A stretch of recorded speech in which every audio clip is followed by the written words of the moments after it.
Boa noite. Boa noite, irmãos. Jarbas, Laudier, meu irmão. Nós vamos falar hoje sobre o cânon das Escrituras, especificamente hoje do Antigo Testamento. Por quê? E se é verdade que a Bíblia é a verdade absoluta, por que e como? Como a Bíblia é a verdade e por que ela é a verdade? A pergunta é, ela é a verdade absoluta? Porque muitos falam, eu creio na Bíblia, eu sou cristão, mas não sabem por quê. Então não sabem nem se creem direito. A palavra crer, no grego original,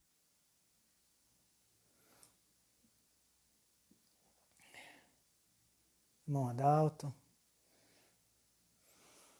Então nós vamos falar hoje sobre o cânon das Escrituras. Começamos agora com uma palavra de oração. Santo Deus, eterno Pai, estamos na Tua presença, certo de que o Senhor está no controle de toda a humanidade e governa a história. Pedimos que o Senhor fale ao nosso coração, abra o nosso entendimento, que a Tua palavra produza resultado conforme Tu queres. Que não seja eu, mas o Senhor. Que seja o Senhor a falar aos nossos corações. No santo nome de Jesus. Nos perdoa, por favor, e tira tudo que for de nós mesmos, e apenas o Senhor. Fale e nos ensine esse assunto tão relevante e tão importante que é a régua das Escrituras. O cânon sagrado. Como se fez, como se deu, por que aconteceu. E a Bíblia é ou não a verdade absoluta. Cremos na Tua palavra, inerrante, infalível, suficiente, autoritativa e eterna. Em nome de Jesus. Bom, então, as Sagradas Escrituras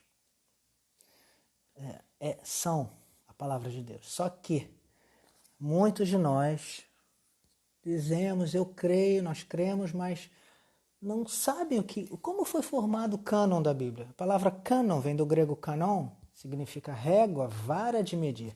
Então, se alguém diz assim, diz uma coisa e diz que é a verdade, eu tenho que submeter essa verdade relativa à verdade absoluta. Qual é a verdade absoluta? É a Sagrada Escritura. É a Bíblia Sagrada. As Escrituras, tanto que o nome diz Escrituras Sagradas. Mas não basta eu dizer que é sagrado. Por que é sagrado? Quem disse? Foi Deus? Vão dizer, não, foi escrita por homens. Preste atenção, você vai entender hoje, eu também, que o dedo de Deus escreveu a Escritura. Tá certo? Agora preste atenção numa coisa. Vamos lá. Significa régua, vara de medir. A palavra cânon, né? São livros inspirados por Deus, soprados por Deus. A palavra inspirada, na tradução no português, é soprada. Segundo Timóteo 3,16, é lógico que a gente vai falar hoje da primeira parte do Antigo Testamento, mas vamos nos remeter a 2 Timóteo 3,16. Toda a Escritura é inspirada por Deus. A palavra grega ali, no original, é soprada. Então, como se deu o cânon? Principalmente, hoje vamos falar do Antigo Testamento, porque não há tempo, seremos duas partes, não dá tempo para falar do Novo hoje também. Tentaremos, mas acho que não é possível. Como se dá o cânon? Vamos entender quando aconteceu a Reforma Protestante, o que estava acontecendo no mundo. Lutero, por exemplo, que é o precursor da Reforma, ele não removeu os livros apócrifos, por exemplo. São aqueles livros... O que são os livros apócrifos? Apócrifos significa ocultos. Esses livros têm que entrar na Bíblia ou não têm que entrar na Bíblia? Mas na Igreja Católica eles estão, na Igreja Protestante eles não estão, na Igreja Síria, na Igreja Etíope, na Igreja Ortodoxa, alguns estão, outros não estão. Vamos lá. Lutero não removeu, mas ele pôs os apócrifos no apêndice da Bíblia que ele escreveu, que ele traduziu a Bíblia para o alemão. Já a Inglaterra, a igreja reformada, ou seja, a igreja pós-reforma na Inglaterra, removeu totalmente os livros apócrifos.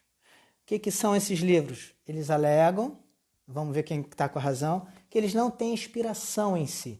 Eles não são inspirados por Deus. São livros históricos importantíssimos para conhecimento, mas não inspiração, não autoridade. Não é escritura sagrada, é uma escritura, mas não é sagrada. Então não é a palavra de Deus. Quem está certo e quem está errado? Vamos lá.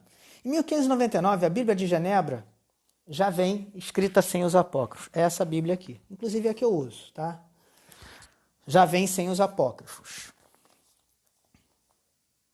Os presbiterianos e os puritanos, lá na Inglaterra, influenciaram nisso logo após os séculos seguintes. A Bíblia, já a partir do século XVII, o século XVI foi reforma, o século XVII ela já vem sem os apócrifos sequer no apêndice. Os anglicanos, por exemplo, continuam com os apócrifos no apêndice. Mas quem está certo? Seria correto colocar os apócrifos? Eles têm autoridade divina? Sim ou não? Vamos chegar lá.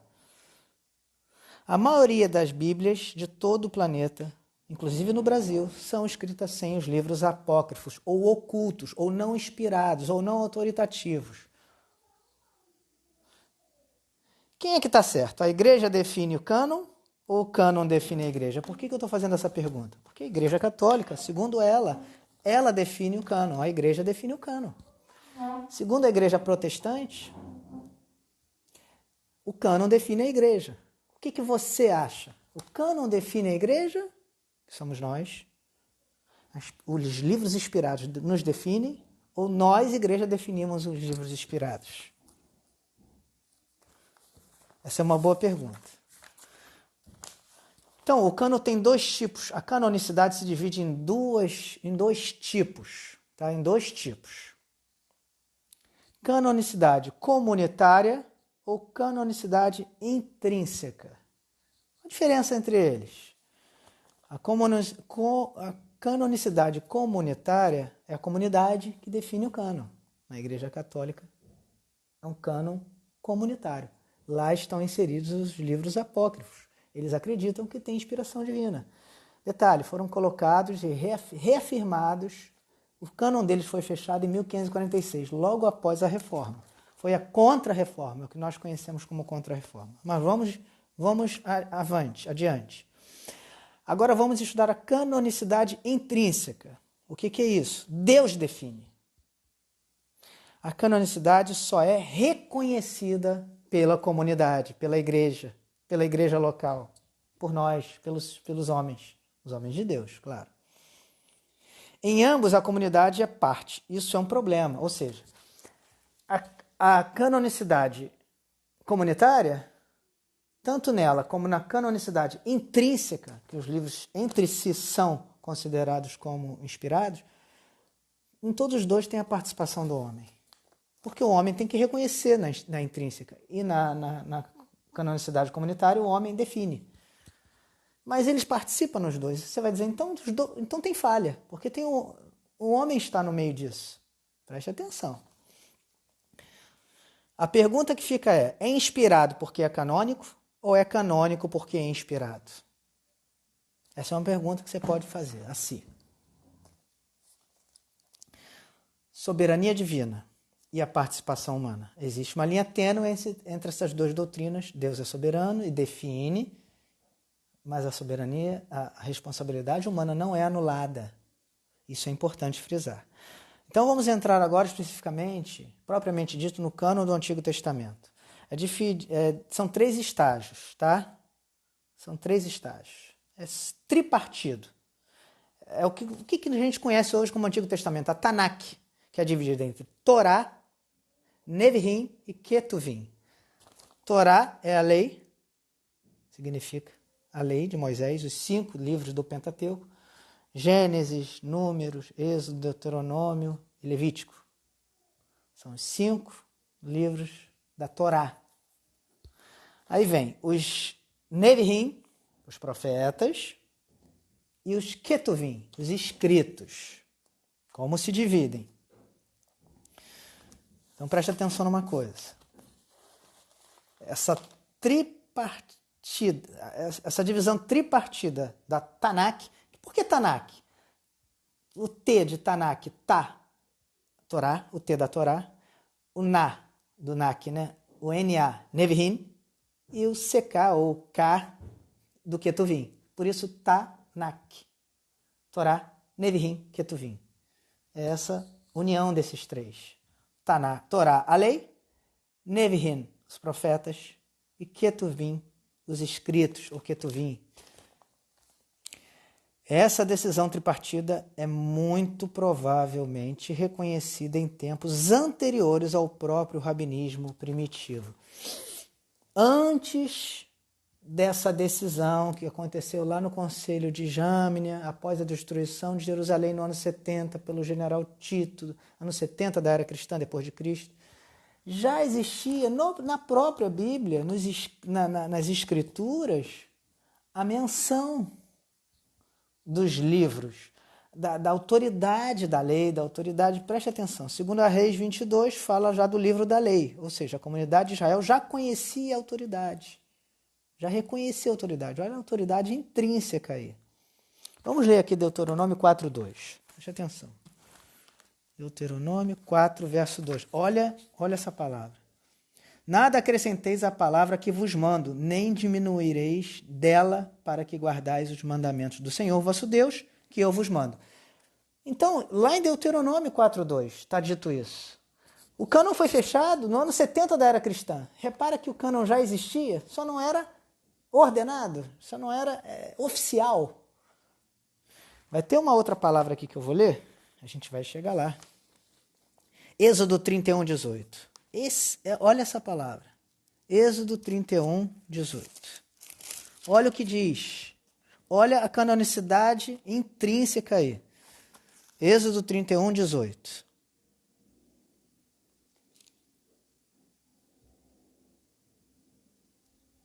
Eu estou no 32, é por isso que eu não achei. E tendo acabado de falar com ele no Monte Sinai, ele quem? Deus. Com ele quem?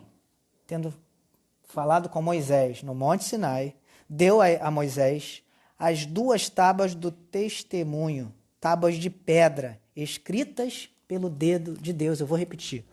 Tendo ele acabado de falar, ele falou com Moisés, face a face, através daquela sarça ardente. No Monte Sinai, deu a Moisés as 2 tábuas do testemunho, as tábuas de pedra. Olha a Torá aí. Escritas pelo dedo de Deus. Então você já tem resposta para uma pergunta. Quem escreveu a Bíblia? A autoridade é intrínseca? Está intrinsecamente nos escritos? Ou é a autoridade da Bíblia, do cânon do Antigo Testamento, que é o assunto de hoje, é uma autoridade comunitária? O que você diz?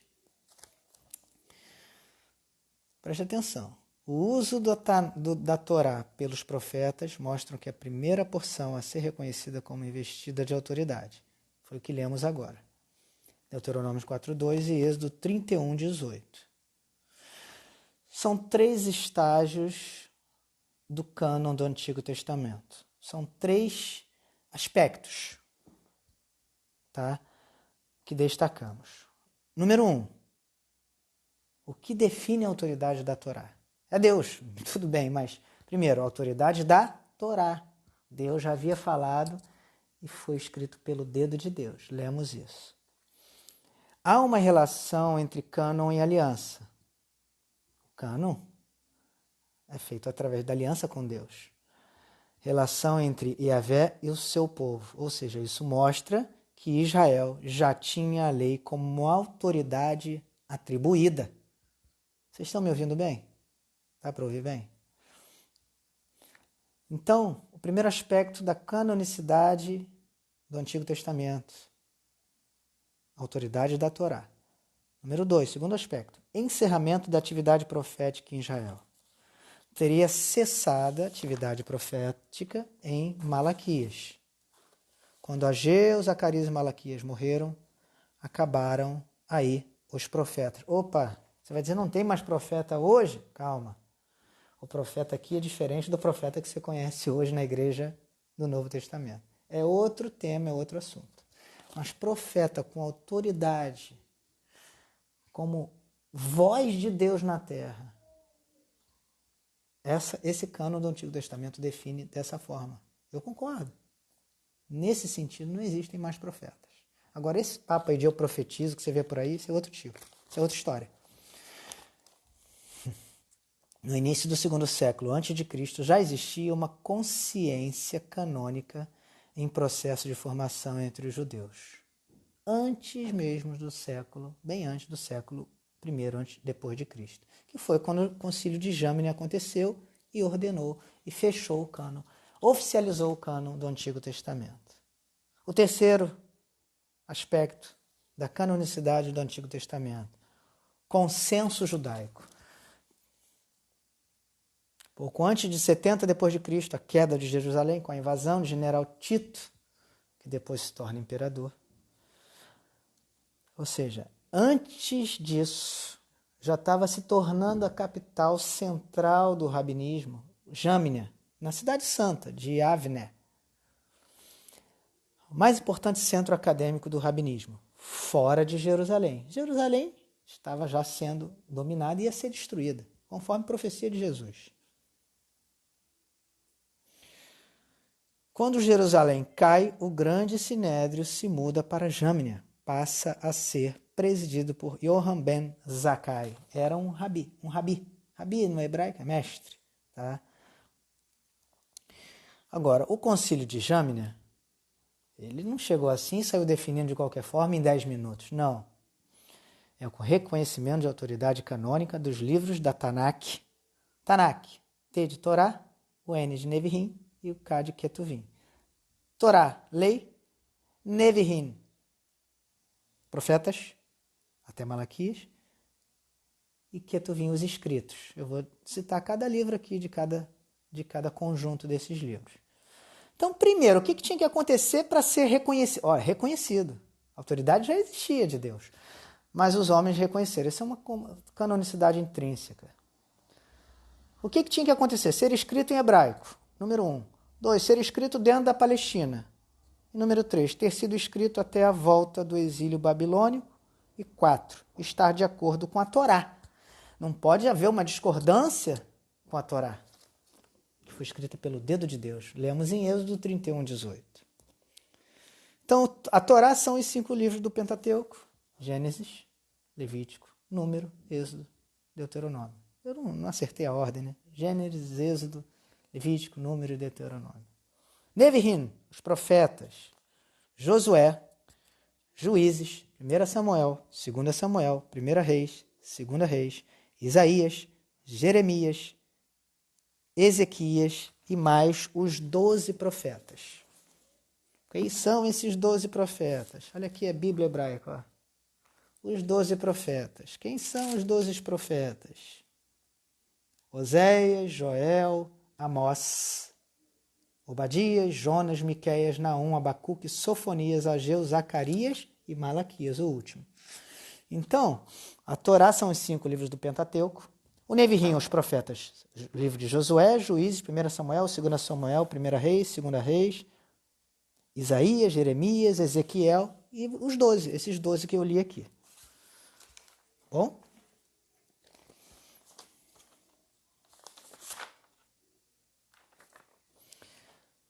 E o Ketuvim, que fecha o cânon, que encerra o complemento do cânon hebraico do Antigo Testamento, a Tanakh. São os escritos, Salmos, Provérbios, Jó, Cantares, Ruth, Lamentações de Jeremias, Eclesiástico, Esther, Daniel, Esdras, Neemias, 1 Crônicas e 2 Crônicas. Agora preste atenção. Quando Jesus ele fala, o próprio Jesus no Novo Testamento, hoje estamos estudando apenas o Antigo Testamento, o cânon das Escrituras do Antigo Testamento, Jesus ele vai mencionar também a Tanakh.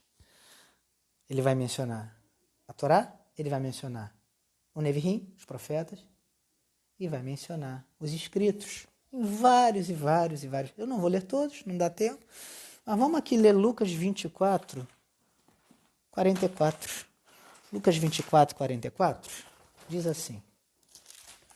Cumprimentar o pessoal, a Andresa, Cadu, Thaís e Gorgel, Adalto. Preste atenção. Lucas 24,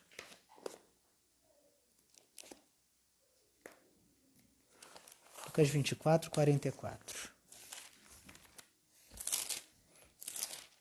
Eu estou com a Bíblia de papel. Vamos lá. Diz assim. A seguir, Jesus lhe disse, Jesus explica as Escrituras. Jesus lhes disse, são estas as palavras que eu vos falei, estando ainda convosco. Importava se cumprisse tudo que de mim está escrito na lei. Mencionou a Torá. A lei de Moisés, nos profetas, acompanha aí, e nos salmos. Na lei de tudo importava que se cumprisse tudo que de mim está escrito na lei de Moisés, Torá. Nos profetas, Neviim, e nos salmos, escritos. Percebeu que ele menciona a Tanakh? Todos os 3 conjuntos de livros da Tanakh. O que é a Tanakh? É o Antigo Testamento. Nós conhecemos hoje como Antigo Testamento. Outra menção, Jesus vai mencionar em Lucas 18, 31, os profetas. Em Marcos 7,10, ele vai mencionar Moisés, ou seja, a lei. Moisés disse, honra teu pai e tua mãe. Marcos 7,10, está mencionando a Torá, que faz parte da Tanakh, que é o Antigo Testamento. Em Mateus 15,4, vai mencionar Moisés a Torá. Êxodo 20, vai mencionar a lei, a Torá. Vai fazer concordância com isso. Mateus 15,4 vai fazer concordância com Êxodo 20 e Êxodo 21, 17. Ele diz, foi cumprido. Aí ele vai mencionar agora, ele falou já da Tanakh, falou da lei, falou dos profetas, agora vai mencionar também os escritos. Marcos 12, 10 e 11. As pedras que os construtores rejeitaram é a pedra angular. O que ele está dizendo aí? Está mencionando Salmo 118, 22 e 23. Em Mateus 21, 42 e Lucas 20, 17, a mesma coisa. Ainda falando aqui dos profetas, ele vai dizer, ele diz, foi cumprido em referente aos profetas. Mateus 13, 14 e 15. Está concordando com Isaías 6, 9 a 10. Então ele menciona a lei, Torá, ele menciona Neviim, os profetas, e Jesus menciona Ketuvim, os escritos. Jesus faz alusão à abrangência do cânon do Antigo Testamento, quando diz que Abel foi o primeiro mártir e Zacarias o último. Ele diz isso em Mateus 23, 35, Lucas 11, 51. E se refere como escritura o livro de Moisés em Marcos 12, 26, Mateus 22, 32, Lucas 20, 37, concordando com Êxodo 3, verso 5. Tá? Já estou me aproximando do fim aqui. Ele se refere, Jesus, também aos profetas. Esse povo honra-me com os lábios, mas o seu coração está longe de mim. Repara que Jesus, ele sabe que há a canonicidade intrínseca no Antigo Testamento, ele menciona no Novo Testamento. E detalhe, isso só foi compilado, isso só foi oficializado, lembra? Depois da destruição de Jerusalém. Então Jesus fala isso aqui, o Novo Testamento, Jesus está mencionando isso aqui antes da destruição de Jerusalém, quando vai começar a escrever o Novo Testamento. Depois da destruição de Jerusalém, no ano 70 depois de Cristo. Cristo aqui estava na Terra. Ele já menciona a Tanakh, que é a lei, a Torá, o Neviim, os profetas e o Ketuvim, os escritos. Olha o que ele vai dizer aqui. Esse povo honra-me com os lábios, mas o seu coração está longe de mim. Onde está escrito Marcos 7, do 6 ao 7, Mateus 15, 8, 9. Isso está concordando com Isaías, olha os escritos. Perdão, os profetas, Neviim, Isaías, profeta, messiânico. Isaías 29, 13. Depois ele vai mencionar Marcos 11, 17 e Mateus 21, 13, Lucas 19, 46, concordando com Isaías 56, 7 e Jeremias 7, 11. Vamos ler? O que Jesus vai mencionar aqui em Marcos 11, 17?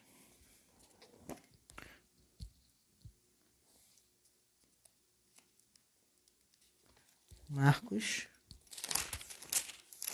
11, 17. Olha lá.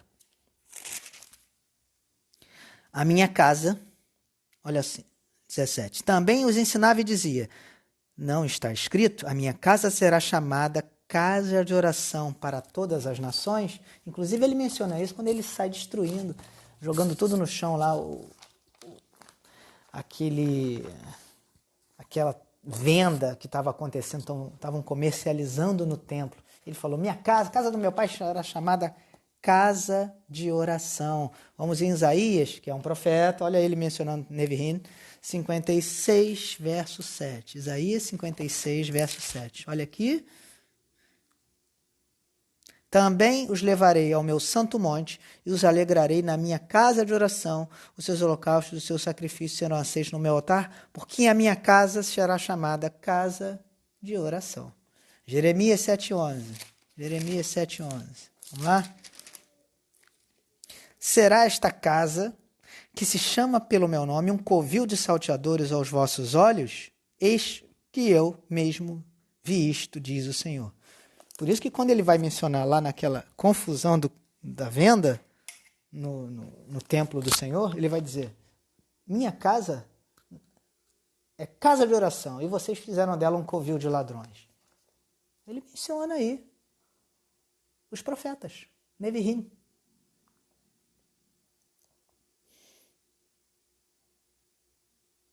Ele vai mencionar também os escritos, em Marcos 12, 36, Mateus 22, 44, Lucas 20, 42 e 43. Está se referindo ao Salmo 110, verso 1. O que diz lá?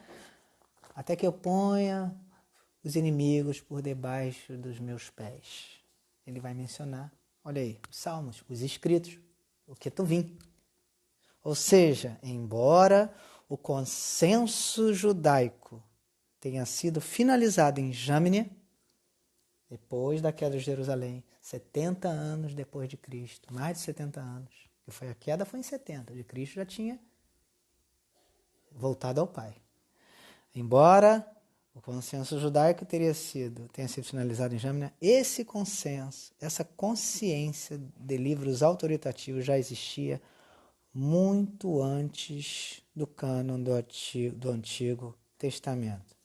Nós estamos falando nada mais, nada menos do que a autoridade intrínseca. Ou seja, a comunidade não define o cânon.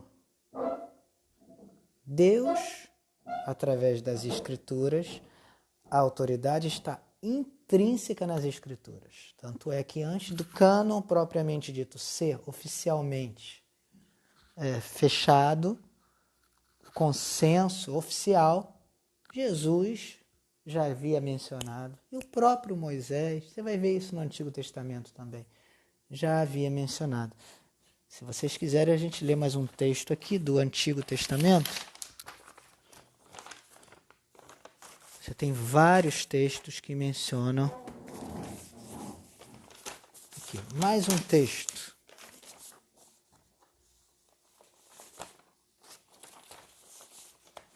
Depois eu vou abrir para as perguntas, vou ler mais um texto aqui. Deuteronômio 32, 47. Deuteronômio 32, 47. Vamos lá? O tempo já está terminando.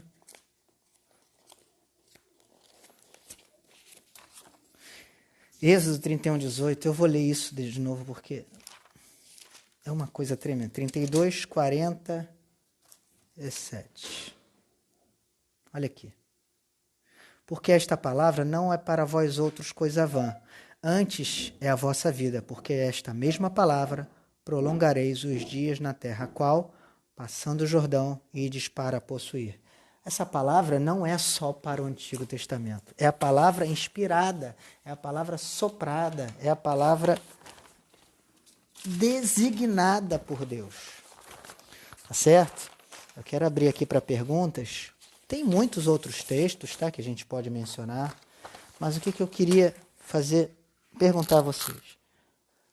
O cânon, pelo menos hoje o que estudamos do Antigo Testamento, foi promulgado lá por Jâmnia, 70 depois de Cristo. Mas Jesus já mencionara e o Antigo Testamento já mencionara. Ele é intrínseco ou é comunitário? Foi definido pela comunidade, pela igreja, por nós, ou foi pelo dedo de Deus, por assim dizer, porque Deus não tem dedo. Aqui ele está fazendo antropomorfismo, né? Uma linguagem humana, antropos é homem, morfismo é forma. É uma linguagem de uma forma que o ser humano, eu e você, possamos entender, mas foi escrito por Deus. Ele escreveu literalmente naquelas tábuas, 2 tábuas, lá no Monte Sinai e entregou a Moisés. Eu vou ler de novo Êxodo 31, 18, que esse texto, eu fico maravilhado. Êxodo 31, 18. 31, 18. Olha aqui. E tendo acabado de falar com ele no Monte Sinai, Deus falando com Moisés, deu a Moisés as 2 tábuas do testemunho, tábuas de pedra, escritas pelo dedo de Deus. Que coisa incrível. Que coisa incrível. Anderson, paz, meu pastor. Você também. Você tem alguma pergunta?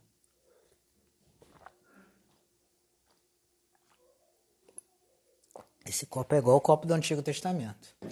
Então, o que a gente pode... Vamos fazer uma retrospectiva. A Tanakh, o cânon do Antigo Testamento. O que é o Antigo Testamento que conhecemos hoje? A Tanakh. Tanakh. T-A. Representa a Torá. É uma abreviação. Essa palavra foi escolhida por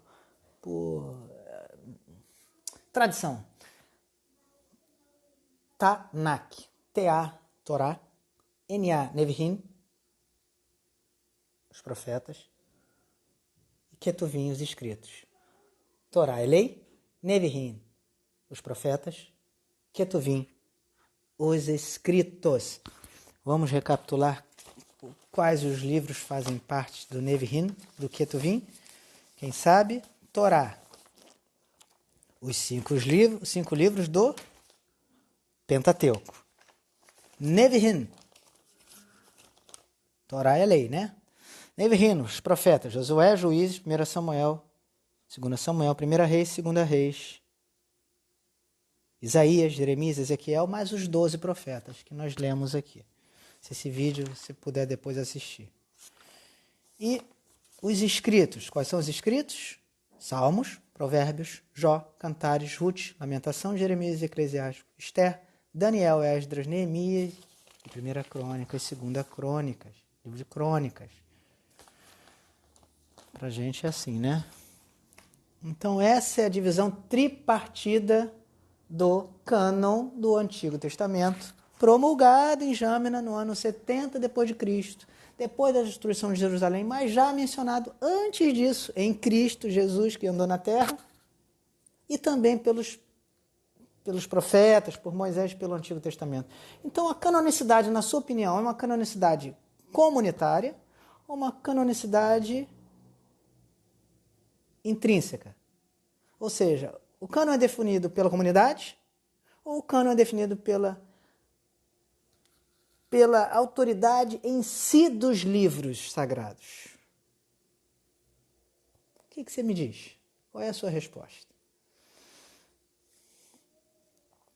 Intrínseca, né? A autoridade está em si, em si. Eu quero encerrar aqui. Se alguém tiver uma pergunta, eu não sei se fizeram. Fizeram várias.